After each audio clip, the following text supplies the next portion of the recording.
Good morning student, ASS YouTube channel में आपका स्वागत है। और लेक्चर नंबर 1 में हम लोग पढ़े थे कि सदिश क्या है, सदिश के कितने प्रकार होते हैं। और इस लेक्चर में हम पढ़ेंगे एक्सरसाइज 10.1 के जितने क्वेश्चन का जो सॉल्यूशन होगा उसको हम लोग हल करेंगे। ओके, तो ये 10.1 जो चैप्टर हैं बहुत एकदम इजी चैप्टर है। ये चैप्टर ही समझिए इजी है। 10.1 और 2 और 3 और 4 एकदम इजी रहेगा, ठीक है। लेकिन ये उससे भी इजी रहेगा, ठीक है। तो बोला गया है कि represent graphically A displacement of 40 kilometre 30 degree east of north. इसका मतलब ये हुआ कि उत्तर से पूर्व 30, उत्तर से पूर्व, उत्तर से 30 डिग्री पूर्व में 40 किलोमीटर के विस्थापन का आलेखीय निरूपण कीजिए। मतलब इसका ग्राफ खींचना है। कितना खींचना है? वो ग्राफ, एक ग्राफ खींचना है और एक किधर होना चाहिए? उत्तर से पूर्व होना चाहिए, ठीक है। तो सबसे पहले ये ध्यान दिया जाए सोल में कि 40 किलोमीटर का तो हमारे पास कॉपी नहीं है ना।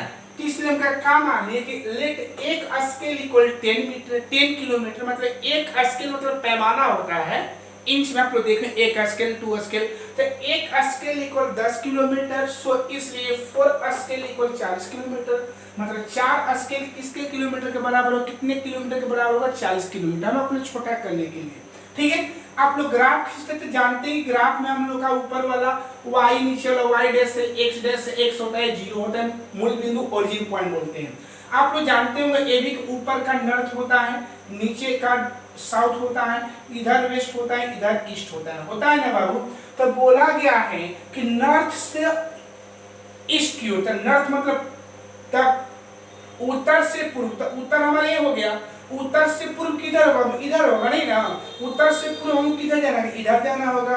कितना डिग्री पर? 30 डिग्री पर। हम दिखा दिए, ग्राफ खींच दिए। बस यही आपको दिखाना था कि ये ग्राफ खींचिए उत्तर से पूर्व की ओर 40 किलोमीटर का 30 डिग्री के कोण पर। 33 डिग्री के एंगल मान लिए हैं यहाँ से।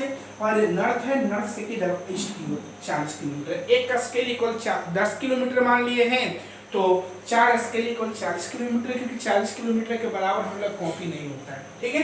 तो ये आप लोग का पहला क्वेश्चन सोल्व हो गया। खाली इसमें हम लोग को ग्राफ को रिप्रेजेंट करना था। किधर था?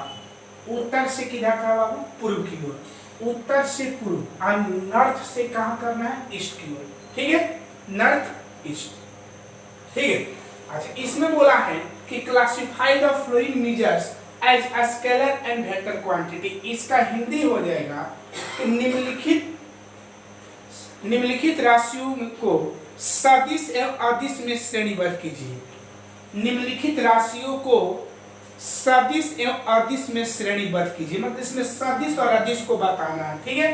तो 10 केजी, तो आप लोग जानते हैं इसका आंसर हम लिख रहे हैं 10 केजी। तो 10 केजी क्या है? किसी वस्तु का द्रव्यमान है। 10 केजी किसी वस्तु का मास है। तो जब मास होगा, द्रव्यमान होगा, तो द्रव्यमान आप लोग ट्रिक से बताएं अपवाद में अदिश है। क्या है बाबू? तो इसको बोलेंगे अदिश, इसको इंग्लिश में बोलेंगे स्केलर। अच्छा, 2 मीटर नॉर्थ वेस्ट, मतलब इसका हिंदी हुआ कि 2 मीटर उत्तर पश्चिम। तो याद रखिएगा 2 मीटर, तो 2 मीटर उसका मैग्नीट्यूड हो गया। और इसमें डायरेक्शन भी बोल दिया है किधर?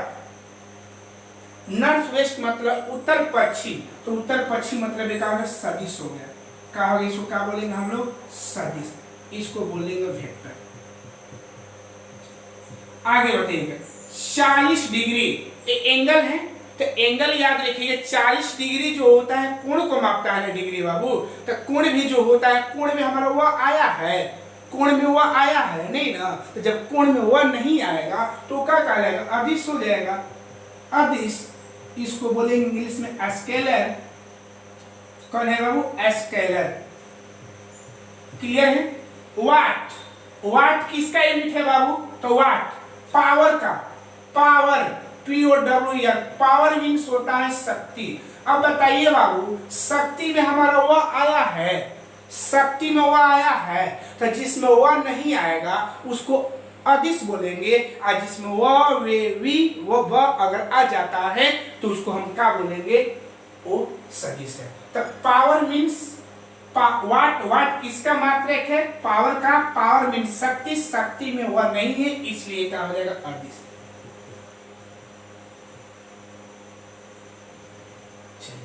अब देखिएगा कूलम, कूलम किसका मात्रक है? आवेश का।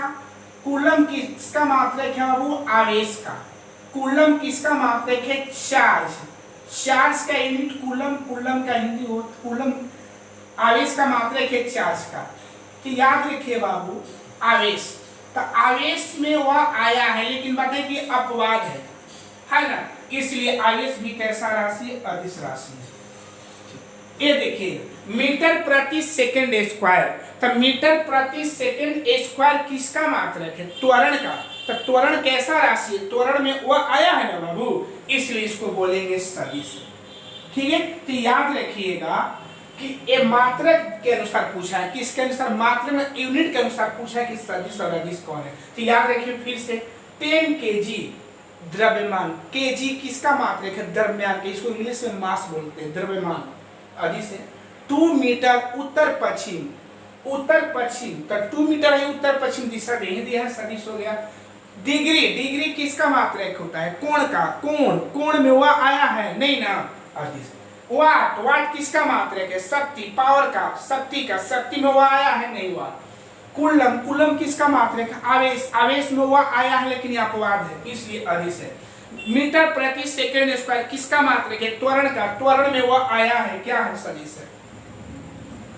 फिर वही बात बोला है, classify the following as scalar and vector quantity. इसका भी हिंदी यही है, आपको बताना है कि अदिश और निम्नलिखित में सदिश एवं अदिश राशियों को श्रेणीबद्ध कीजिए। निम्नलिखित में सदिश एवं अदिश राशियों को श्रेणीबद्ध कीजिए।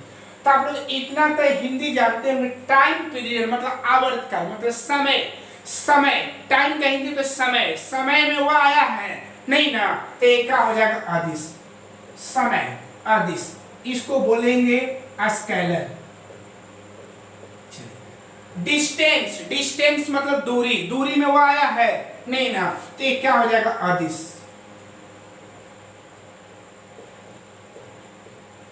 आगे फोर्स, फोर्स का बल है, बल, बल, बल आया है ना, वह का उच्चारण आ रहा है, इसलिए क्या बोलेंगे? सदिश। वेक्टर, आगे देखिएगा वेलोसिटी, वेलोसिटी का हिंदी होता है वेग, वेग में वो आया है ना बाबू, वह। चलिए इसको क्या बोलेंगे? सदिश। वेक्टर। वर्क, वर्क मीन्स होता है कार्य, कार्य में वो आया है नहीं ना, तो क्या है? अदिश।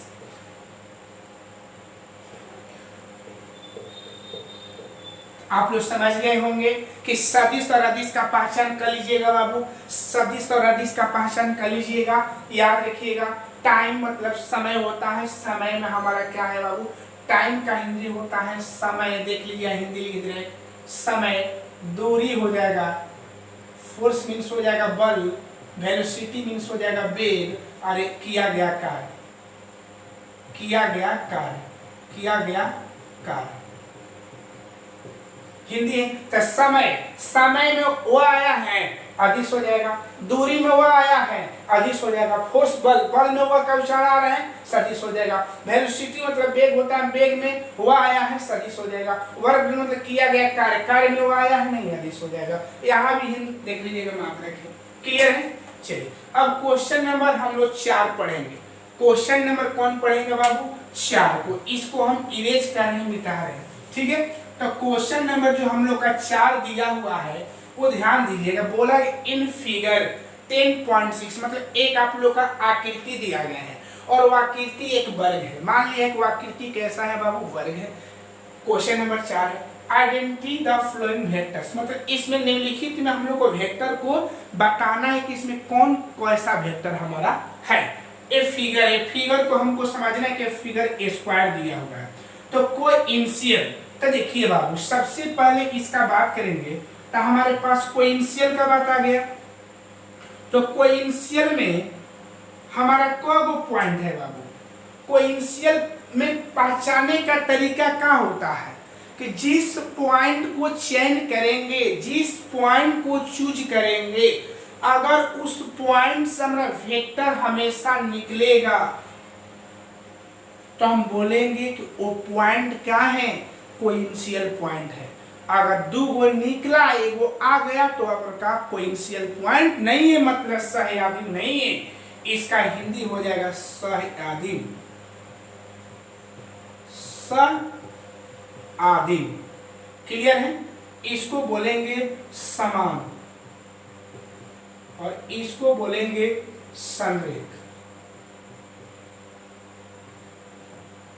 किंतु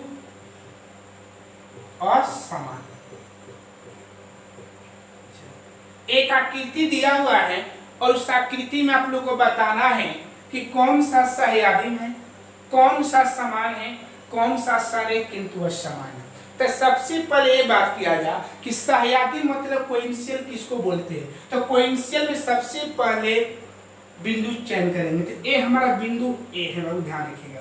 इस बिंदु को जब लिए हैं, ध्यान पकड़िएगा, इस बिंदु को जब लिए हैं तो इस बिंदु में ए वेक्टर इधर निकल रहा है, ए वेक्टर इधर निकल रहा है। तो इस बिंदु से हमारा दोनों वेक्टर बाहर जा रहा है ना बाबू। तो ये क्या बोलेंगे कि ए वेक्टर और डी वेक्टर कोइंसियल वेक्टर, मतलब ए वेक्टर और बी वेक्टर कैसा वेक्टर है, सहआदिम सदिश है। इस पर चेक कर लीजिए, इस पॉइंट पर जब चेक करेंगे तो इस पॉइंट पर देखिएगा ए वेक्टर हमारा आ जा रहा है, ए वेक्टर तो बाहर निकल रहा है लेकिन ए वेक्टर हमारा आ रहा है, इसलिए इस पॉइंट को हम सहआदिम सदिश नहीं बोलेंगे। इसको भी नहीं बोल सकते, ध्यान रखिए कि इस पॉइंट में ए आ रहा है और ए जा रहा है, इस पॉइंट को तो नहीं बोलेंगे। तो हमारा कौन हो जाएगा, तो याद रखिएगा आपका पहला का जो आंसर हो जाएगा, लिखिएगा कि ए वेक्टर और डी वेक्टर सहआदिम सदिश है, सहआदिम सदिश है।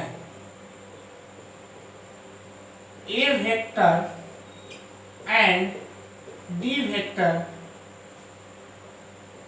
आर कोइंसियल।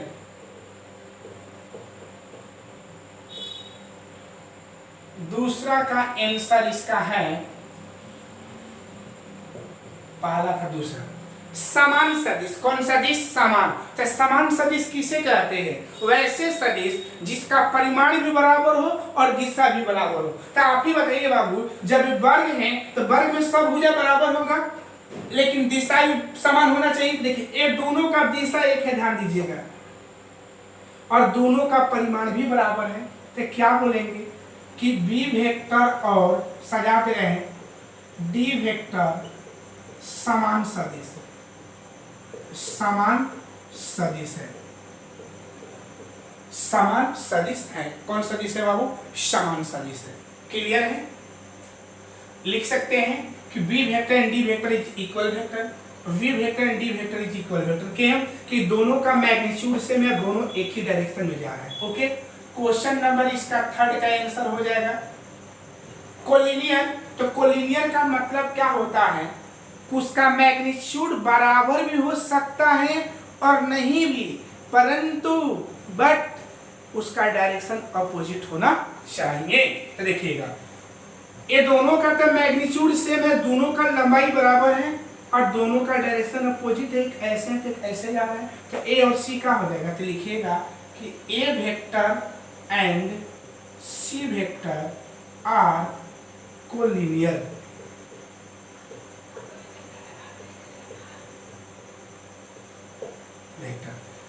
ए वेक्टर और सी वेक्टर क्या है, संरेख सदिश है। कौन सदिश है बाबू, ए वेक्टर और सी वेक्टर को कौन सदिश हम बोलेंगे, संरेख सदिश के नाम से हम लोग क्या करेंगे, जानेंगे। तो आई होप समझ गए होंगे कि इसको हम लोग कैसे बनाना है। क्लियर है? ओके, इसी पर हम एक एग्जाम्पल और दे रहे हैं, जो इस एग्जाम्पल के अनुसार आप लोग क्या करिएगा, बनाइएगा। क्लियर है? इसी टाइप का एक एग्जाम्पल आप लोग को दे रहे हैं जो आपको बताना होगा। एग्जाम्पल है, क्वेश्चन हम नहीं दे रहे, एग्जाम्पल में डाल रहे हैं। ठीक है, देखिए एक क्वेश्चन आप लोग को हम दे रहे हैं,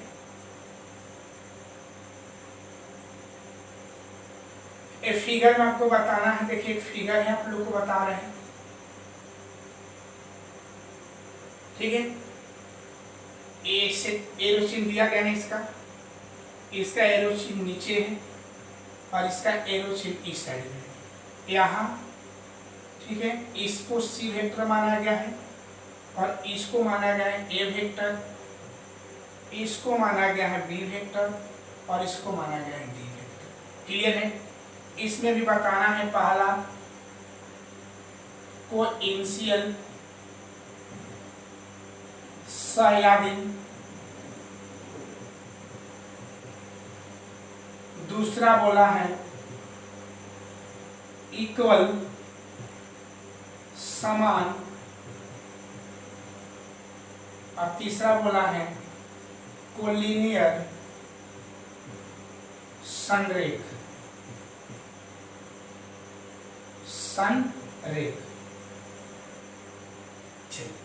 तो सबसे पहले इसके आंसर देने से पहले हम लोग क्या करेंगे बाबू, इसको आंसर जानने से पहले हम लोग क्या करेंगे कि पहले पॉइंट को चेंज करेंगे। तो हमारे पास पॉइंट कब बना है बाबू, 2 पॉइंट बन रहा है ना। चलिए, इस पॉइंट को अगर चूज किया जाए तो इस पॉइंट से ए वेक्टर भी निकल रहा है, ए भी निकल रहा है, ए भी निकल रहा है, उस पॉइंट से हमेशा निकलना चाहिए। तो क्या होगा, कोलिनियर कोइंसियल हो जाएगा ना बाबू। तो क्या बोलेंगे इसका आंसर में, लिख लीजिएगा कि क्या लिखेंगे, b vector c vector and D vector are coinitial vector. क्यों? क्योंकि बी सी और डी जिस पॉइंट को लिए हैं उस पॉइंट से निकल रहा है। इस पॉइंट को हम कोइंसियल नहीं बोलेंगे क्योंकि वो जा रहे हैं, वो आ रहे हैं। Okay, equal vector. तो इक्वल वेक्टर किसको बोलते हैं बाबू, तो इक्वल वेक्टर उसको बोलते हैं जिसका मैग्नीट्यूड क्या हो, जिसका मैग्नीट्यूड क्या होगा वो सेम, जिसका मैग्नीट्यूड क्या रहता होगा सेम रहता हो। तो इसका मैग्नीट्यूड सेम है ना बाबू। तो देखिएगा, और एक और बात याद रखिएगा, ठीक है, मैग्नीट्यूड इसका सेम हो गया। क्लियर है? तो क्या लिखेंगे, a vector and c vector, a vector and c vector are equal vectors. कौन वेक्टर है बाबू, इक्वल वेक्टर बोलेंगे। कौन वेक्टर बोलेंगे इसको, इक्वल वेक्टर के नाम से हम लोग क्या करेंगे, जानेंगे। ठीक है, अच्छा, एक और बात थोड़ा समझना होगा कि अगर मान लो आप लोग ज्यामिति पढ़ेंगे, इसको फिगर को डॉट और सम पीछे की ओर बढ़ा देंगे, पीछे की ओर नीचे की ओर ला सकते हैं ना बाबू। जब नीचे की ओर इसका भी एरो चिन्ह ऊपर ही होगा क्योंकि यही लाइन नीचे की ओर बढ़ा है। चलिए अब देखिएगा, तो इक्वल वेक्टर में क्या होता है कि जिसका मैग्नीट्यूड और डायरेक्शन दोनों सेम हो, इसका मैग्नीट्यूड भी सेम है, डायरेक्शन भी। अच्छा, कोलिनियर भी बोलता है कि कोलिनियर में होता क्या है, तो कोलिनियर में मैग्नीट्यूड सेम भी हो सकता है, नहीं भी, लेकिन डायरेक्शन अपोजिट होना चाहिए। तो सी और डी क्या है बाबू, सी और डी, तो लिखेंगे आंसर इसका c vector and D vector, c vector and D vector are collinear vector.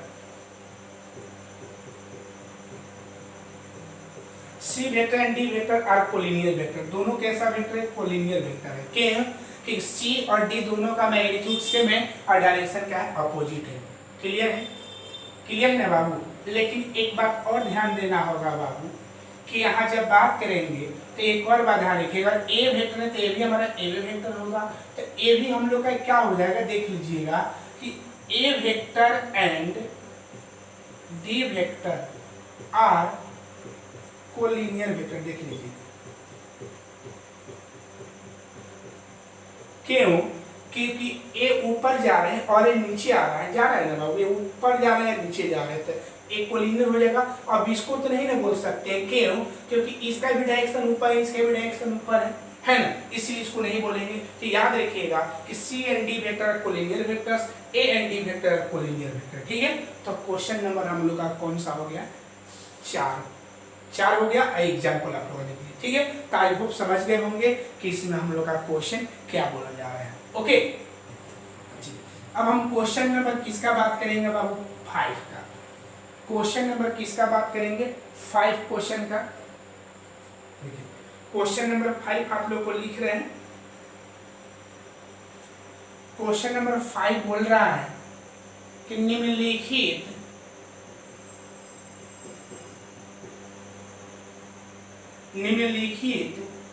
का उत्तर निम्नलिखित का उत्तर सत्य अथवा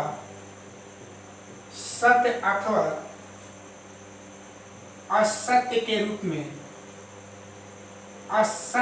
रूप में लिखिए।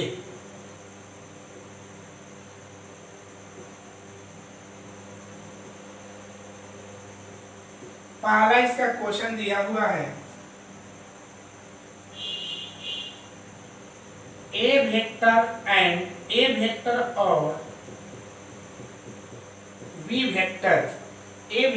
और B vector minus a vector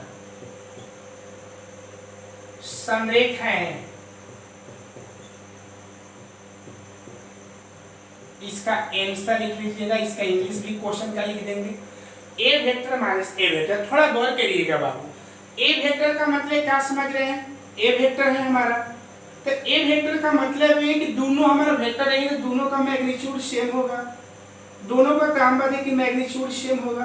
clear है? जब दोनों का मैग्नीट्यूड सेम होगा, ये तो क्लियर है, दोनों का मैग्नीट्यूड सेम होगा, ये भी ए वेक्टर, ये भी ए वेक्टर। लेकिन ये माइनस में इसका डायरेक्शन अगर इधर होगा तो इसका डायरेक्शन इधर हो जाएगा, माइनस है। तो अभी बताइए बाबू कि जिसका मैग्नीट्यूड सेम हो और डायरेक्शन अपोजिट हो तो क्या उसको हम कोलिनियर बोलते हैं कि नहीं? क्या उसको संरेख बोलते हैं ना? इसको क्या बोलेंगे? सत्य। क्योंकि क्या है बाबू, इसको सत्य बोलेंगे। क्यों सत्य बोलेंगे? ध्यान रखिएगा, सत्य कोलिनियर होने का कंडीशन क्या होता है कि दोनों या तो दोनों वेक्टर का या तो मैग्नीट्यूड क्या हो, सेम हो, दोनों वेक्टर का मैग्नीट्यूड मतलब परिमाण बराबर हो, परिमाण बराबर या नहीं, और दूसरा दिशा विपरीत हो। यही दो कंडीशन। तो इसका दोनों का मैग्नीट्यूड सेम है और दिशा विपरीत है, इसलिए इसको बोलेंगे ये क्या है? संरेख है। तो a vector and minus a vector और कोलिनियर। क्या कोलिनियर है? कोलिनियर है तो क्या बोलिएगा? सत्य। हाँ, इसको ट्रू बोलिए। क्या बोलिएगा? ट्रू। इसका इंग्लिश है a vector and minus a vector are collinear. एक कोलिनियर है कि नहीं? क्लियर है? चलिए दूसरा क्वेश्चन इसका है, इसका दूसरा क्वेश्चन है, दो संरेख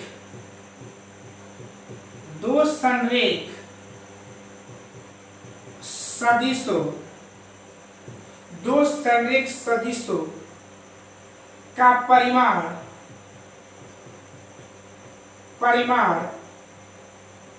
सदैव समान होता है।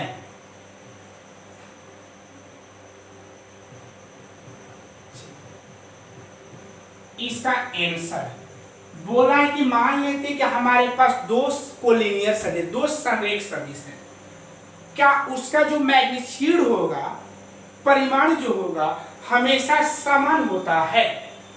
बोला गया है कि जो वेक्टर कोलिनियर होता है, संरेख होता है, तो क्या उसका परिमाण मतलब मैग्नीट्यूड क्या समान होता है हमेशा? नहीं भाई, कोलिनियर का कंडीशन होता है कि परिमाण बराबर भी होता है और नहीं भी। अगर परिमाण बराबर भी रहेगा तभी कोलिनियर है और नहीं रहेगा तभी कोलिनियर है, बट उसका डायरेक्शन अपोजिट होना चाहिए। लेकिन एक कहना गलत है कि उसका परिमाण हमेशा बराबर होता है। नहीं, बराबर हो भी सकता है और नहीं भी हो सकता है। इसलिए याद रखिएगा कि दो कोलिनियर वेक्टर जो होता है उसका मैग्नीट्यूड ऑलवेज समान होता नहीं है। इसको क्या बोलेंगे? फॉल्स, असत्य बोलेंगे। क्या बोलेंगे? इसको फॉल्स बोलेंगे। क्या बोलेंगे? फॉल्स। ठीक है, तो याद रखिएगा कि दो संरेख सदिश होता है, जो दो संरेख सदिश होता है उनका जो परिमाण जो होता है वो सदैव क्या होता है? समान नहीं होता है। ओके, तीसरा क्वेश्चन आप लोग का है, तीसरा क्वेश्चन आप लोग का लिख रहे हैं। तीसरा क्वेश्चन आपका है, समान परिमाण वाले समान परिमाण वाले दो संरेख समान परिमाण वाले दो सदिश संरेख होते हैं। देखिएगा, इसमें बोला है कि क्या जिस सदिश का परिमाण बराबर होता है क्या वो संरेख होता है। तो ऐसा कहना गलत है कि जो परिमाण बराबर होगा वो संरेख होगा ही नहीं, परिमाण के साथ साथ उसका दिशा भी होना चाहिए, दिशा भी विपरीत रहना चाहिए। तो ये गलत है कि समान परिमाण वाले दो सदिश को हम संरेख नहीं बोलेंगे कि उसके परिमाण के साथ साथ उसका दिशा भी विपरीत होना चाहिए। क्योंकि याद रखिएगा कि किसी भी वेक्टर का संरेख मतलब कोलिनियर होने के लिए दो कंडीशन को फॉलो करना चाहिए। पहला कि उसका मैग्नीट्यूड क्या होना चाहिए, डिफरेंट या सेम होना चाहिए, या उसका डायरेक्शन अपोजिट होना चाहिए। ठीक है, तो हम लोग का क्या है, ये भी हमारा अशक्त होगा। आंसर इसका क्या बन जाएगा, अशक्त हो जाएगा। ठीक है, क्वेश्चन नंबर 4 हो जाएगा। समझ लीजिए फिर से कि समान परिमाण वाले दो संरेख जो होते हैं सदिश, समान परिमाण वाले सदिश जो दो होगा वो संरेख नहीं होता है। कि संरेख होने का दो कंडीशन है कि परिमाण के साथ साथ उसका डायरेक्शन भी होना चाहिए, मैग्नीट्यूड के साथ साथ उसका डायरेक्शन भी होना चाहिए। ठीक है, और एक लास्ट क्वेश्चन इसका है, लास्ट क्वेश्चन आप लोग बता रहे हैं।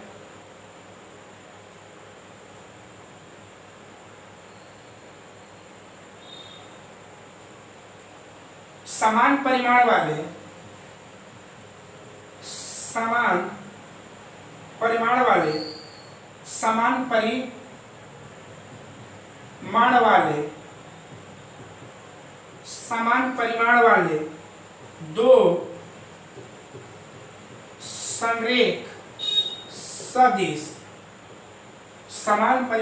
दो संरेख सदिश